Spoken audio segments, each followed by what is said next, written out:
understand some basic topics where we'll try to see uh, if anything, if you doesn't know, we'll spend more time in that area, or if you are comfortable, we can just move ahead, right? So let me move this. Okay, so let me keep it here. Okay. So if you are seeing that, it is very much, you are very much aware of that, right? So what you are seeing there, a laptop or a computer, right, having monitor, keyboard, mouse, right? These are like, if you see, monitor is a being a output device, and your keyboard and mouse being a input device, right? So you can see that hardware basically refers to all the physical components, right, that we can touch and feel. And when it comes to the software, it refers to like the files, programs, right, which is putting in the in your machine, so that your machine can work or follow the instructions, so that we can see the output whatever we are seeing there, right? So software is a like a program, right, is stored in the computer electronically and cannot be seen, touched, right?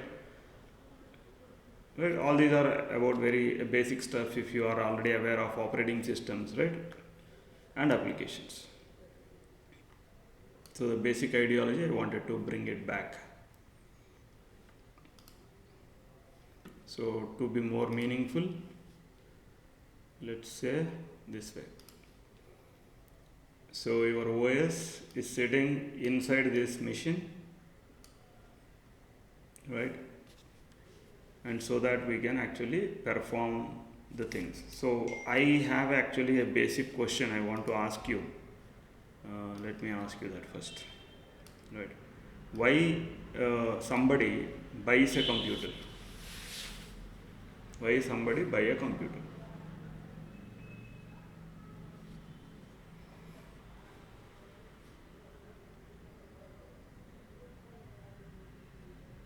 Am I audible? So if I am audible, can you give me some answers in the chat? Why we buy a computer?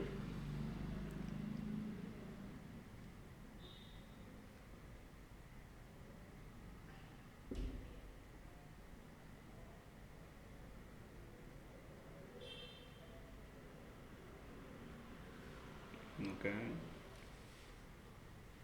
Okay. So, okay, basically let me tell you in my way, right?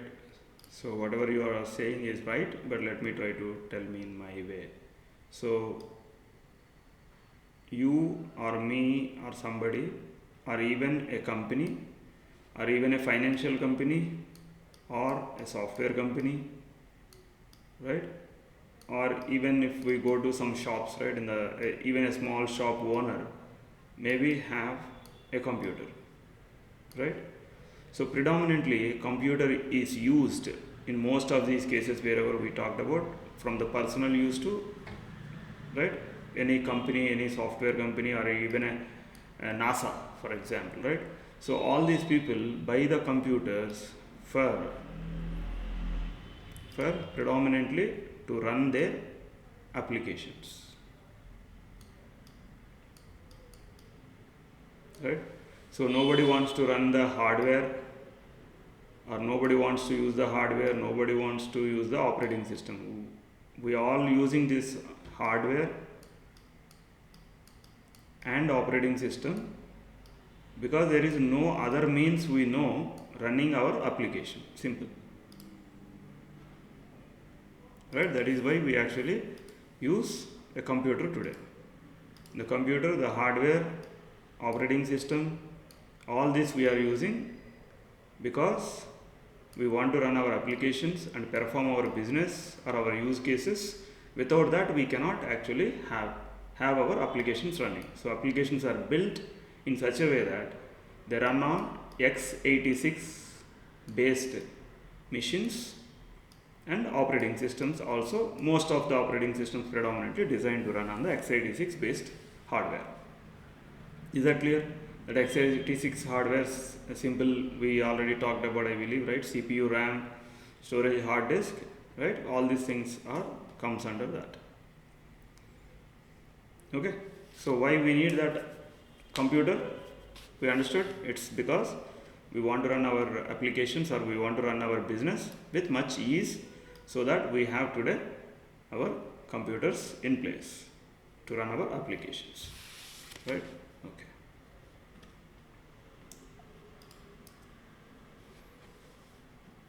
So let me see here.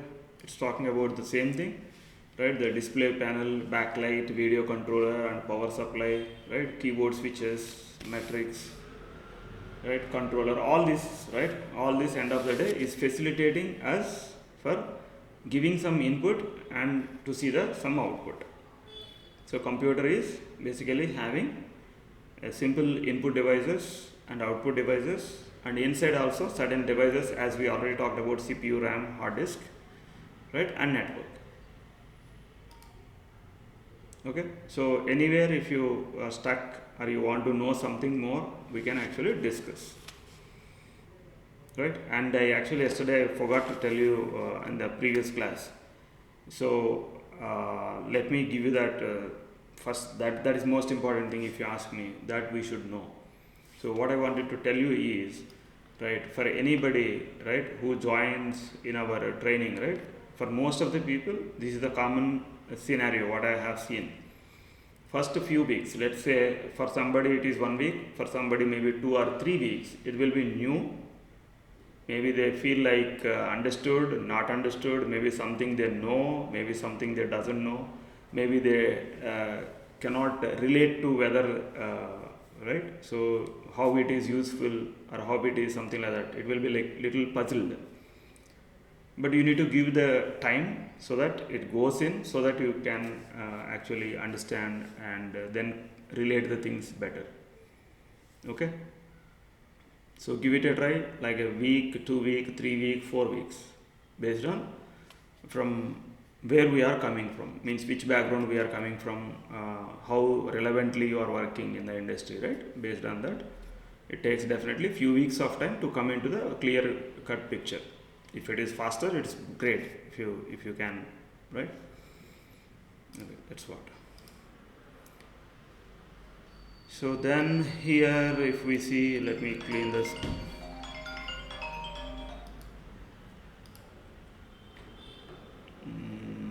Give me a minute.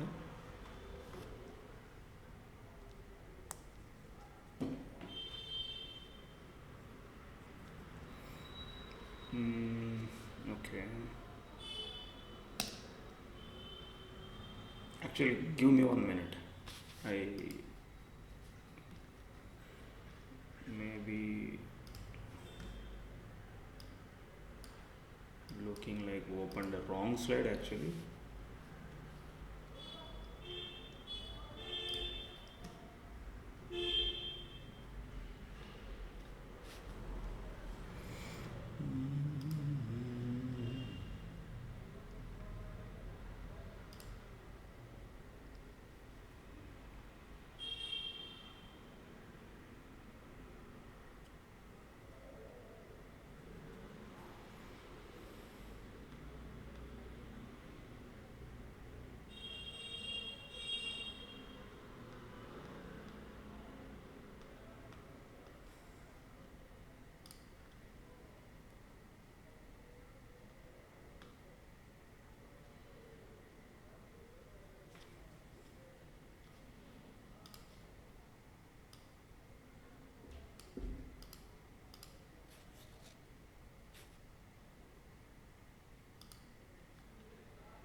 Okay, or something is missing in this.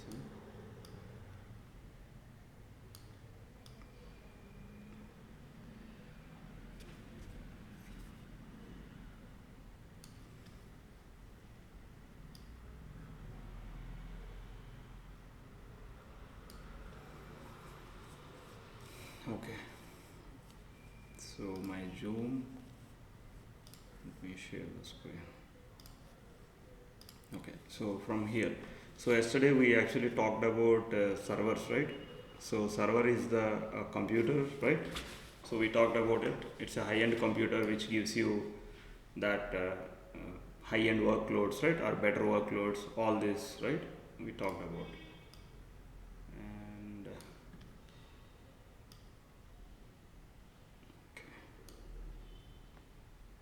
right, it is full screen.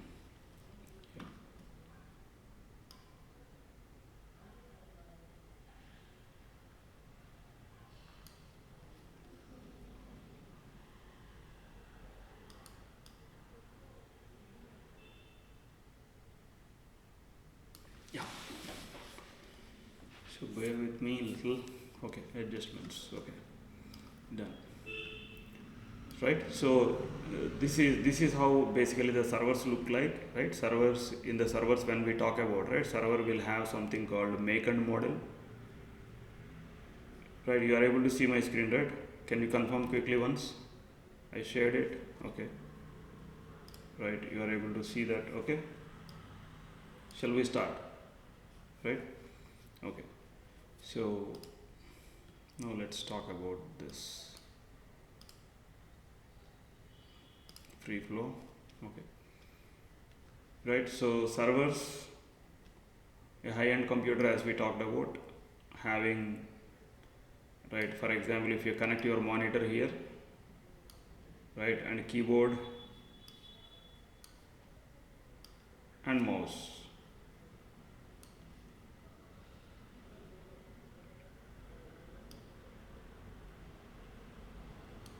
right, and mouse. Okay, now, so these things in the server, right, these things are only required first time when you are installing the OS. Once you install the OS and applications, these things are really not required to manage your servers. Are we clear about that point? Yes.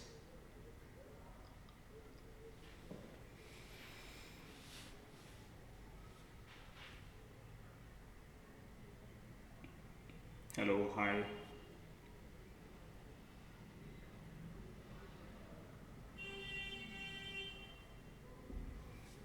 Okay. So I'm trying to tell you that. Let me do it once again. So this is the server, right? So the the make is from Dell, right? So this is the model is PowerEdge,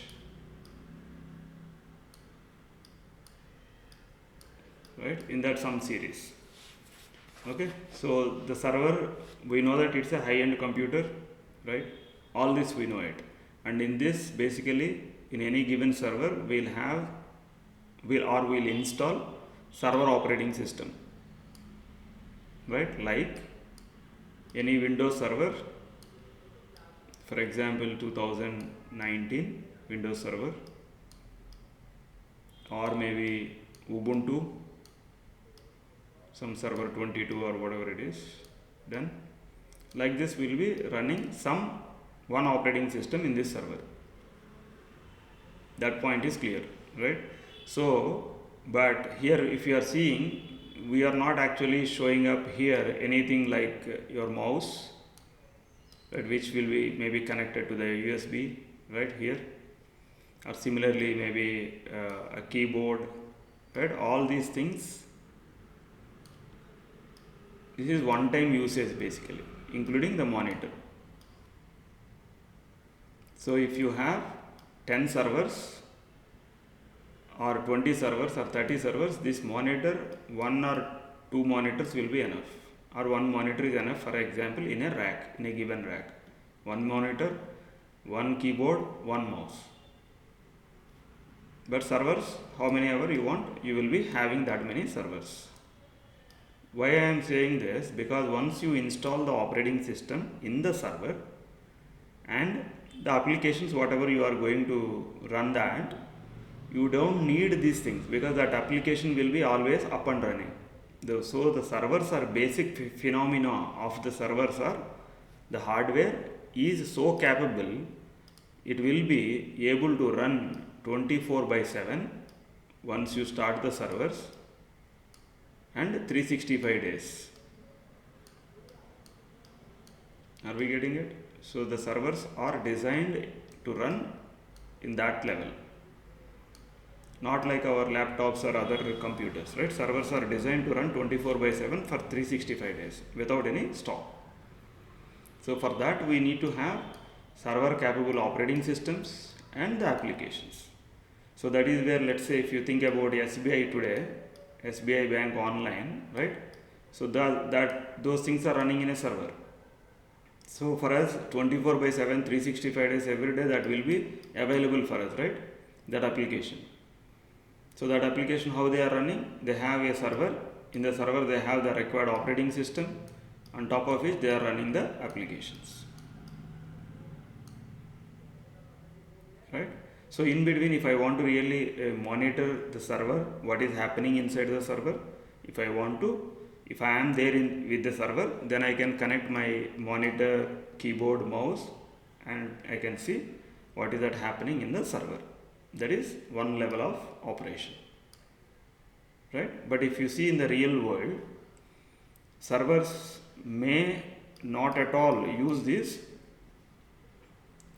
keyboard, mouse and monitor type of things, and they have software level things that we call as ILO,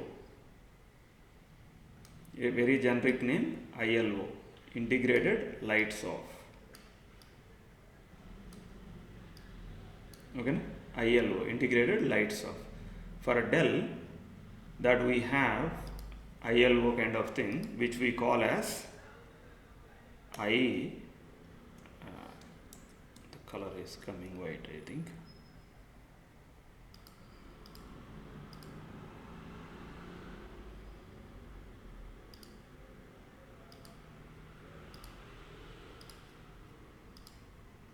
Right. ID rack, integrated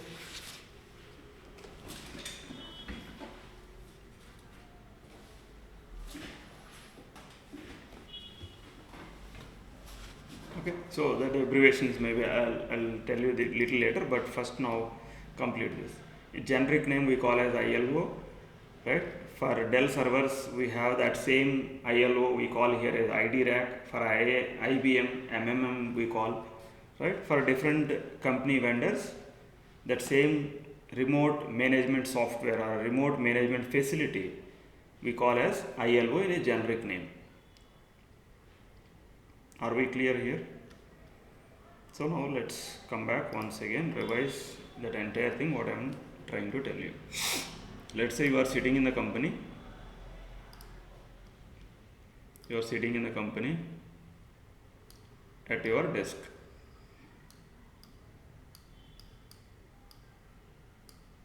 Okay, at your desk means from in front of your laptop or from home or whatever it is, right?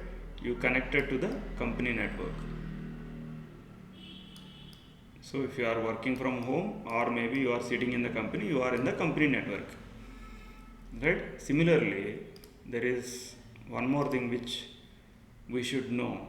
Most cases, these servers whatever we are talking about will be running in a place called data center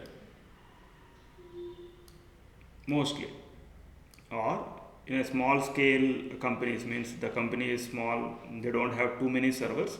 If that is the case, then they will be having a lab kind of environment where a few hundreds of servers there, right? Whichever case, you will be having a network connection between your data center or if it is small case lab, right? Here you have so many servers. So from your desk, what I am trying to tell you, from your desk, you can connect to your servers,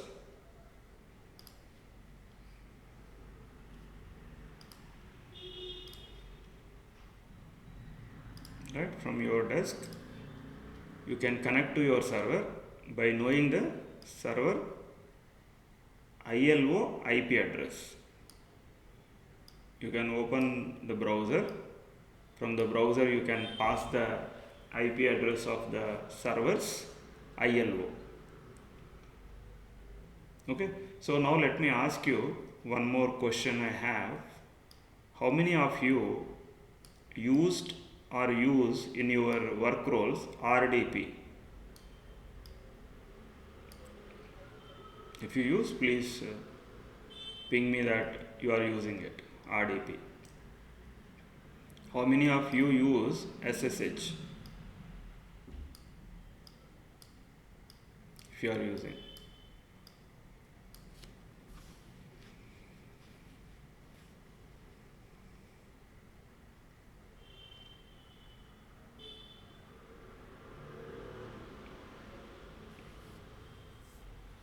Are you guys using it? If not, I'll explain about this. Correct, RDP means remote desktop. Means generally we use this RDP to connect to a Windows machine.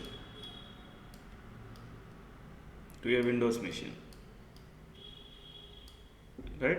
You can use for other machines also if it supports, right? So SSH you use predominantly to connect to any Linux based machines.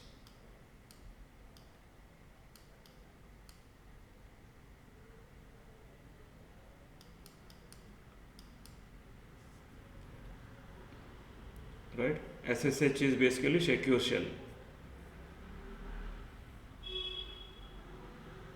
RDP is remote desktop protocol. Basically these two are protocols. By using these two protocol supported methods, somebody can connect to these machines.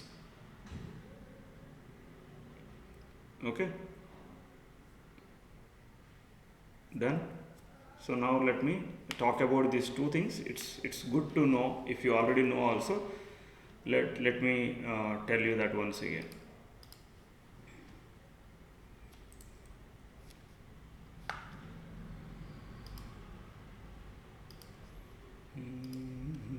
Okay, so this is me. I am working in my company, right? For whatever so reason, my lead come to me and gave me a IP address, let's say 10.115.122.36, right? And he gave me this IP address. He said that is Windows machine, right? And he gave me that required username and password. Okay, no? So now I am asking you, is this enough for me to connect to that Windows machine and to complete whatever that that application he is asking me to install? Is this information is enough? Yes, this is enough, provided some other conditions we'll talk about little later. But only one thing what is required for me is, once somebody gives me like this information, me immediately opens that RDP application, right, and give this information in that. RDP will ask you type this information. Let me show you that RDP here. I have different type of RDP application here. You are able to see that, right?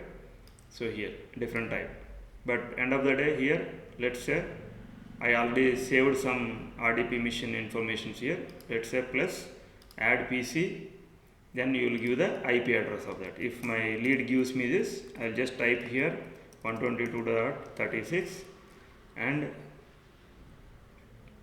let's say display. Am I able to see that? Why connect to admin session? Right here, any name XYZ you can give it. Sorry, here I give a wrong. Okay, slash it came. Okay, that's where it is not showing up here. Add. Okay, so let's say add. It comes up here. Right, it tries to connect to that machine and it will ask me username and password once it connects. But right, are we getting here something like this, any machine, right? Okay, no? So if you have Windows machine in front of you, you can just uh, Windows, you know that command by any chance? You can press Windows button, type MSTSC.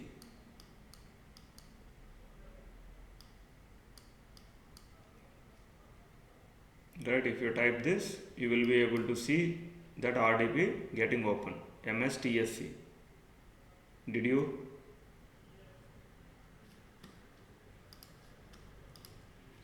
Windows button, then in the run window you can type MSTSC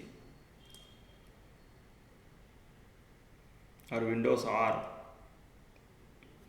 right?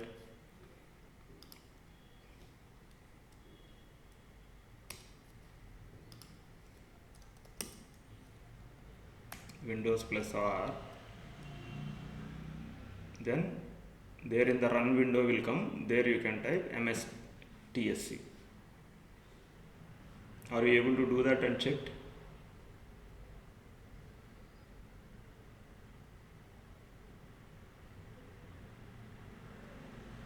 You guys are having Windows laptops only, right? Okay. If you have Windows laptop, definitely that RDP window will open up. There you can see clearly it will be asking IP address and then username and password. So what I am trying to tell you that, so if this information is there with me, the information whatever we talked about, this, right, is enough for me to connect to any machine which is in the same network, at least in your company network. Right, you can connect to that and perform any operation like installing some applications, modifying, configuring, right? Anything you can do it as if you are sitting in front of the machine. That is the most important thing, as if you are sitting in front of the machine. Is that clear? So in the company, every machine, most cases will be in the same network. That means you will be able to access to your machines most of the times in your company. So you should have your Windows machine or any laptop, right? From there you can actually connect to a remote Windows machine by using RDP application. So if you are using by any chance Mac, right? In the Mac you don't find the same type of application. Maybe you need to download that, which I already using here, right? You have seen that this type of RDP application, something. This is not just from Windows, it's outside. Okay, done. Okay, so similarly the second thing we talked about, right? If I am working in the company and there somebody gave me a Linux machine and IP address, username, password. A Linux machine, IP address, username, password, and they asked me to install something in that machine or perform some operations in the machine, for example. If that is the case, this MSTSC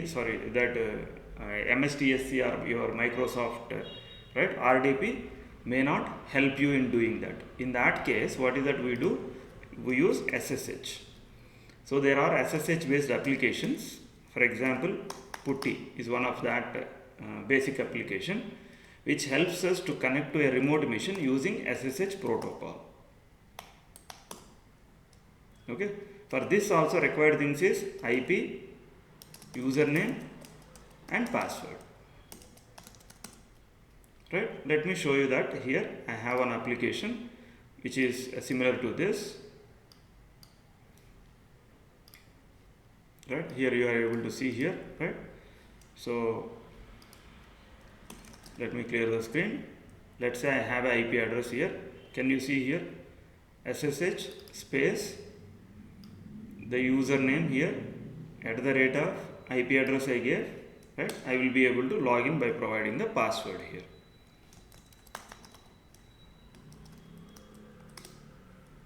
right? I actually logged into that machine.